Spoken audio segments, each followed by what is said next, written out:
Well, there might have been some articles about how could Meghan and Harry do this, but there was equally a number of articles about how sad people were that Meghan was being driven from the country with spear and pitchfork because of the color of her skin. And this is the line that many people wanted to draw. And, you know, we were in 2020, I mean, this was the height of a lot of racial unrest across the Western Hemisphere. And so because of that, it became even easier for Meghan to play the race card, because there was a lot of talk that there was just no progress had ever been made in equality for all races. And so this is really, I mean, the racial unrest that existed at that particular moment in history was really a boon for Meghan, because there was a lot of people willing to use her story to continue to write articles about racial unrest. In the New York Times, Afua Hirsch wrote that Britons had been angry with Harry because he decided to take an American actress with a biracial background as a wife. And this author also wrote that Black Britons know why Meghan wants out. It's the racism. Only Blacks know the truth. The racist treatment of Meghan proved what many of us have always known. No matter how beautiful you are, who you marry, what palaces you occupy, charities you support, how faithful you are, how much money you accumulate, or what good deeds you perform, in this society, racism will still follow you. What a damning statement to anybody who is Black or biracial. Essentially what this person has just said is, give up. There's no way for you to rise in this society. Just give up. And what I find to be so shocking by that specific statement is that there are so many people who are very, very, very successful. This person's writing for the New York Times. So many successful people were saying that kind of statement at that time. And there's people who still say it too. But I mean, there was a lot of people saying, oh, you know, you can never rise up. If you're Black, you can never rise up. And it's like, then how did you do it? Like, if you think that it's impossible to do for any normal, you know, that you're just a one-off, then maybe write a book or do a podcast or do a show that tells people how to manage to rise up in a society that will always kick you down, instead of just saying, it's always going to happen. You're always going to get kicked down. Don't even try. First of all, that's not even a true statement. But if you believe that it was, and that you've somehow figured out how to weasel your way between the white supremacists so that you can rise above, then why won't you help other people rise above? Right? So that kind of language has never made any sense to me, particularly because it's so often put forth by people who are successful and who are Black or biracial. So then explain to us how you managed it. Another writer for the New York Times said, every Black person knew this was coming. Constant racist vitriolic abuse disguised as criticism. Well, how are you supposed to tell the difference then? How is a biracial person like Meghan in this situation, how is Meghan ever going to know if criticism was real or racist? You know, like, if she's not allowed to see it as anything but racist, how can she ever grow from constructive criticism if it's always racist? You know, it's like this individual wants to say, oh, anybody who criticized her was just being racist. Well, but sometimes criticism is valid. Maybe sometimes it's racist, although I have struggled to find any example of criticism of Meghan from a legitimate platform, not some troll on social media, but from a legitimate platform. I've struggled to find even one tiny example that would show that she was hounded by racist abuse. Criticized often, yes, but it was for valid things that she had done incorrectly, purposefully, things that she had done that showed that she was venomous and unkind. People did criticize that. They criticized her entitlement and her rudeness. Yes, but if somebody is rude and entitled, they need to be we need to be equally able to call that out regardless of the color of somebody's skin, right?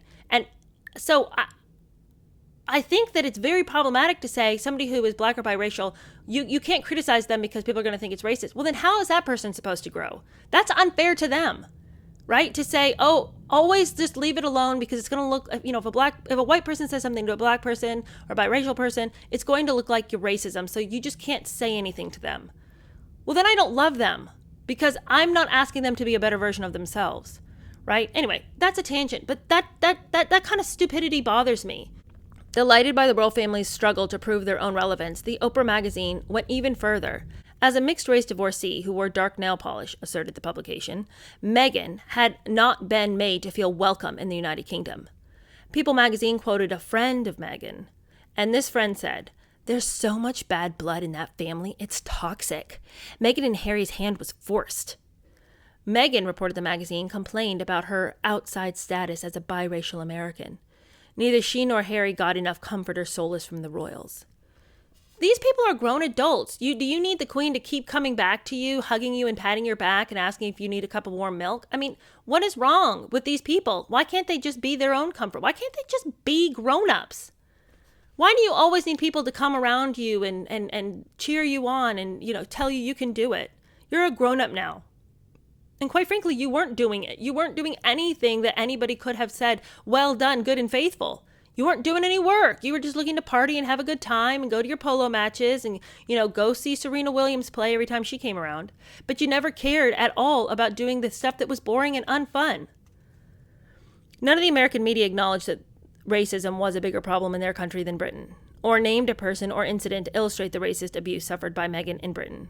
They appeared to be thrilled by Meghan's defiance towards the Queen and identified with her reasons for leaving the country. I want to know how the Queen specifically was ever racist to her. Like, why would anybody care? Why would anybody encourage Meghan in her vitriol against the Queen? Like, what?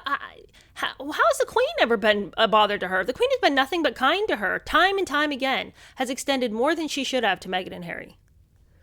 Meghan's secret weapon was leaked by her friends in California. If the royal family rejected her demands, they would pay for it because she was going to go on the Oprah Winfrey show. So, they could go ahead and do what they want, but she was going to spill their secrets all over Oprah Winfrey and take them down. And their little friend from South Africa who'd made that dumb documentary that really pulled the scales off all our eyes, so he didn't do them any favors, Tom Bradby, comes out saying that, "I don't think it would be pretty." Tom Bradby damned William for having bullied Harry out of the royal family, and he accused William and Kate of snubbing Meghan before the wedding. The Cambridges, Bradby wrote, were insufficiently welcoming. Quite early on, they decided, right, we are going to tell these people their place, and we're going to push them away. The result, wrote Bradby, was Harry and Meghan's escape from the poisonous palace. Buckingham Palace used just one word to reply to Bradby's accusations: false. Okay, Bradby, according to which witnesses would you say that William and Catherine bullied Meghan and Harry relentlessly and without end? He's just saying a bunch of malarkey that he's heard. And, it's really damaging to his credibility to come out saying things when he didn't have a conversation with William and Catherine before he went out and said his stuff about Meghan and Harry. Had he might have been a little bit more measured in his speech. Why would you ever come out when you haven't had a chance to talk to both parties? And also, why are you putting yourself in the middle of this fight? Oh, could it be that you're just self-consumed and also can't stop talking? And you want to interject yourself because you want more attention for yourself? It's like, people, why in the world are you even bothering? In Britain, Clive Lewis, a mixed-race Labour MP, blamed Megxit on structural racism and sexism. The Duchess's lack of interest in her royal responsibilities was irrelevant. He said, "We can see it with Meghan Markle and the way that she's been treated in the media. After 400 years of racism, you can't just overturn it overnight." To like-minded Britons, including the writer Philip Pullman, Meghan was a brave black woman hunted by racists. Oh, you guys, what is up with this language? Why is it just so emotional and evocative and just trying to shock people? That's because people don't know how to write anymore, that's why. So they just say the dumbest things to get your attention. Gone are the days when we can use subtle language to convey what we think. Instead, we've got to say ridiculous things like, she was hunted by racists. The royal family had betrayed Meghan, every woman and every black person. Of course, Meghan Markle is attacked by the British press because she's black, said Pullman, and of course, Prince Harry is right to defend her. North America, advised Pullman, was a natural refuge from Britain's intolerance. What are you talking about, Pullman? Do you not understand that it was England who brought about change when it comes to slavery across the Western Hemisphere? Do you not know that the movement towards abolition was started in England, and thank God for it, because then it was brought to our shores and we ended slavery because of England? So why would it make sense for Meghan to go to to leave the country that said, no more are we going to treat black people this way, and move to the country that needed England to tell them what was what. It doesn't make any sense. Look, here's the thing. The idea that America is still entrenched in the same kind of racism as the days of Jim Crow is just false. It's not true whatsoever. But if you're going to believe that one country is going to be a refuge for you, I think that it would be the country that said, hey, Western world, this idea that we can just treat black people however and enslave them, that needs to end today, right? And then made quick steps to do it. And then America lagging behind was like, oh, wait, what are y'all doing over in England?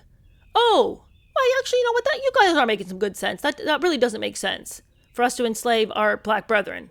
Maybe we'll get on that. And then finally made some changes themselves. So, BS to this idea that you can come to America and that'll be the haven you never found in England. The threats and the abuse by commenters did not influence the royal family's negotiating position. The trio had seen enough. The notion of any shared interest with the Sussex to protect the monarchy was abandoned. Even seeking a compromise was ruled out. Meghan, they believed, clearly felt no qualms about who was insulted. She would exercise no self-censorship. Nothing would be held back to defeat her enemies. As they had witnessed, dumping unneeded people and burning bridges was natural to her. For Meghan, disloyalty was evidence of conviction. Nevertheless, the Queen wanted to appear to be fair. Isn't that one of the best sentences you've heard yet in the book? That for Meghan, disloyalty was evidence of conviction. That is so true about her. That's how she colors it as a virtue. That conviction to her moral compass means that she has to be disloyal to the people that offend her sensibilities. On the Queen's insistence, Harry and Meghan were persuaded to attempt a trial separation, a transition period to divide their time between Canada and Britain, rather than an instant divorce. Harry agreed, but insisted that he wasn't going to change his mind anyway, because in his mind, they were leaving forever. So if it was going to make everybody happy, they could pretend that he wasn't leaving, but he was going to leave anyway. Some speculated that Christopher Geit might have fashioned an amicable compromise, but now that was an unreasonable expectation. The Sandringham Agreement, as the separation document became known, was tough. And this is what it laid out. Number one, the Sussexes would cease to be working members of the royal family, and they would no longer be able to use their HRH titles. Harry would lose his military roles, including Captain General of the Royal Marines, and 3, Meghan would lose her role within the Commonwealth. They also had to repay the $2.4 million for the rebuilding of Frogmore, and after 1 year, they were going to lose all financial support. Harry assured his family that he and Meghan were never going to use their royal titles for financial gain. How he thought they were ever going to make any money otherwise is beyond me. Clearly, he had learned just say what they want to hear, but do what you want to do anyway. Finally, they agreed to express mutual platitudes. The Queen came out and said that she recognized the challenges they'd experienced as a result of intense scrutiny over the last 2 years, and she supported their wish for a more independent life. Okay. Well, I'm sure she did support the idea of getting them out of her life, so it's not like she was lying. The Sussexes pledged to, quote, uphold the values of Her Majesty. And see, this is what's so annoying to me. The Queen came out and wrote a statement that was fair, but still true, and she didn't say anything that wasn't something that she could stand on, years to come. But Harry and Meghan always want to come out and outdo everyone, and they come out saying, we're going to uphold the values of Her Majesty. But Harry and Meghan, which ones are you planning on upholding? You haven't been bothered about holding her values up at all at any point in your entire association with the family, Meghan. So now that you're leaving, now you want to uphold the values of the Queen? Frugality, honor for country, kindness. When were those ever part of how you played as a royal? So now that you're not a royal, you're going to suddenly, be the gift the Queen never knew she had? Harry returned to Vancouver knowing that Meghan was raging about their treatment. What treatment, Meghan? You mean you're raging because you didn't get what you wanted? You said you wanted to leave and make your own money. So they said, there's the door, go do it. You can't be mad about it now. He and Meghan shared a sense of grievance, the loss of his security and financial support, and the hostility of Charles, William, and Kate. Well, what they're mad about is that they weren't able to hoodwink and manipulate. They've been able to do it thus far. Meghan has been a queen of manipulation her entire career. So now to finally meet people who have a backbone, she's shocked and appalled. In search of consolation, Harry regularly telephoned senior officials in London for support, but they, furious about Meghan's rudeness and preparing for their own redundancy, were unsympathetic. Hooray! Seriously, thank the Lord that somebody is speaking to Harry the way he needs to be spoken to. Your wife is rude and we're about to get fired. So thanks, Harry. That's great. You know, we're real sorry that you're sad over there on the Canadian shores in your 5-bedroom mansion. But for the rest of us who are trying to figure out how we're going to feed our kids next, maybe go whine to your wife. We've heard enough of it. We are not here to be a shoulder to cry on any longer. Meghan continues to do things that just don't make sense. Of all the people that I've ever read about in my whole life, Meghan is the worst at doing things that are so clearly criticizable and then being shocked that she is criticized for them. And truly feels that she is in the right to be shocked. So at the height of all of this Megxit business that's going on, all of the drama that's playing out, Meghan decides that she can just smooth it all over by going to visit some kind of, female refuge. But she chooses one that's way out of the way, not close to home, and I'm sure there was many she could have visited. But Meghan decides that she's going to go to this women's refuge. And it was very well publicized. She tipped off all the media. And she took a seaplane to Vancouver for a hastily arranged visit, intended to embarrass the palace. Because the palace was kind of like, Meghan's never done any work for anybody. No charities or anything. I mean, they weren't coming out swinging against her, but I mean, it was well known that that was how they felt about Meghan, that she'd never carried her weight as a royal. So Meghan wants to be like, you guys, I do stuff for charities, all right? Just watch me do it. So with 1 hour notice, she tells this women's refuge that she's going to show up there. But she's tipped off all the media. They know she's coming. So here she shows up in a seaplane like the superhero she is, with her cape waving behind her. And after a brief stay, she just disappeared on the same plane, never to be seen from again. They've got 1 hour notice. She drops by for a hot second, then gets back in her plane and dashes off, and they don't know what that was. They hadn't planned for it. They hadn't prepared for it. She was in and out, and it was over. But she got her pictures. She got it out there that she's super charitable. No one could explain why she did not choose instead to visit a women's refuge near her home. The cynicism in London about the escapade fed Harry and Meghan's hunger for revenge. Buckingham Palace, Harry fumed, was staffed by vipers who deserved to be punished. Okay, well, this is classic. They do things that are crazy and show that they are just a bunch of posers who want to pretend to be sympathetic and who want to pretend to care about charities. But then really, I mean, it's so obvious it's always for a photo op. They do these things that are so shallow and obvious, and then they want to be mad and angry when people call them on it. And then be like, you people are vipers. You're just vipers. You just want to take us down. You want to kill my wife. Well, Meghan, you look stupid in your dumb seaplane going to a refuge and staying for 5 minutes. That looked dumb. No one's buying it. In early February, Buckingham Palace officials heard from the Sussex protection officers that Meghan had been house hunting in Malibu in California. She'd often mentioned her wish to live near the beach. Senior Buckingham Palace officials were only half surprised. I mean, they had believed that her living in Canada was, all smoke and mirrors. But then they weren't, on one hand, they wanted to be like, oh, she's definitely moving to California. But then there was this other Canadian official who said that he talked to Harry on the phone for a long time. And they'd spent the whole time talking about how Harry was really better off to stay in Canada. So the palace wasn't really sure what to believe, but they were getting mixed messages, though it seemed pretty obvious that eventually Meghan would want to go to California. In the Sussex's version, they would have remained permanently in Vancouver if Harry had not been told at short notice that security was going to be removed. Well, but Harry, they said you could have security as long as you planned on being a royal, but you just suddenly, after 6 weeks, you're supposed to have like a whole long extended sort of, trial separation. You agreed to that. Then you ended it and said, no, we're leaving. Well, at that point, yeah, protection's going to be taken from you because the deal was you be a royal for a year, let's peter this whole thing out. But you just decided to say, no, I'm out. So you couldn't have possibly thought that you were going to continue to get any kind of protection. What do you mean short notice? You short noticed the palace by saying we're out like a year ahead of when the date was set.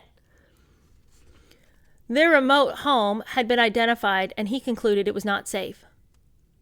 Buckingham Palace's lack of support and lack of understanding left them no alternative but to leave the heavily guarded remote house. Harry spoke about being able to protect my son, but from what danger was unclear. His principal enemy seemed to be the tabloids. The newspapers, Harry believed, were incredibly angry about their move to Vancouver. They've come out fighting, and they'll try and destroy our reputation and, sink us. I don't even have the energy to care anymore about his dumb little fantasy world he lives in. Because at the end of saying everyone's after him, the newspapers want to sink him, he comes out and says, "Fortunately, Meghan and I are able to stand up for what we believe in together." Okay, Harry, well, that's easy to do when there isn't really a crisis. So you and Meghan stand up against that wall of hate that's not even there. Good for you, Well done. How a move from Vancouver to a home in Los Angeles would better protect the Sussexes from the tabloids or from an unknown assassin was unclear, but logic played no part in the Sussexes' conduct. I love Tom Bauer's little sarcasm sometimes. It's the best. Well, Harry had told his grandmother, promised her that he was never going to use his title to make money, right? But how is he supposed to pay for protection? So he's going to have to go back on his word about that, because someone's got to protect his wife and son for the assassin that's lurking in the bushes. And there is an assassin lurking in the bushes. Harry had agreed with Gayle King to go to this JP Morgan event in Miami. And it was estimated he was going to earn $1 million for going.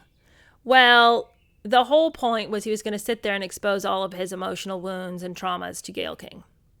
So in an emotional address, Harry described once again the childhood trauma of losing his mother. Oh. More controversially, he told the world that he had no regrets about giving up his royal duties. To protect his family, he said, Meghan and his children should not experience a similar childhood to his own. Well, Harry, your biggest complaint about your childhood was the fact that your mom died. Okay, so the likelihood of your children losing a parent tragically is probably not that high. But of course, in Harry's world, it's just imminent. But why would you then, if you're trying to protect your family, why would you put your family in an environment where you can't afford the protection that you so desperately want? Why would you leave the royal family's protection and, the walls that they're willing to place around you if you're so sure that danger lurks around every corner? By your own estimation of the dangers of the world, you've done the very worst thing you could possibly do. And then running to Los Angeles where, the paparazzi live, and you want to tell me that this is a safer place for you and your kid when there's no protection and apparently you can't afford to provide it? How is this doing the very thing you say you want done? Buckingham Palace officials were aghast. This was exactly the commercialization of the monarchy which Harry had agreed at Sandringham to avoid. Worse, Harry was negotiating with Harry Walker Agency a contract to receive $500,000 for every speech he gave. His spokesman's insistence that Harry did not intend to speak about the royal family was doubted. Fearing ridicule, Harry was told by Buckingham Palace officials that the Sussex Royal Instagram account and brand should immediately be closed down. The palace's deadline for them to cease being royals was set for the 31st of March.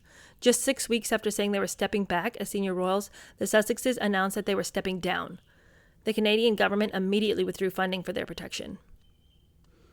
And then Harry's got this sad sack little bit of wistful longing. We were excited. We were hopeful. We were here to serve. But for those reasons, it brings me great sadness that it's come to this. You brought it to this. And by the way, you were hopeful. When? You were here to serve. Where? What are you talking about, Harry? You were not hopeful. You were not coming to serve. You were not coming to think of others.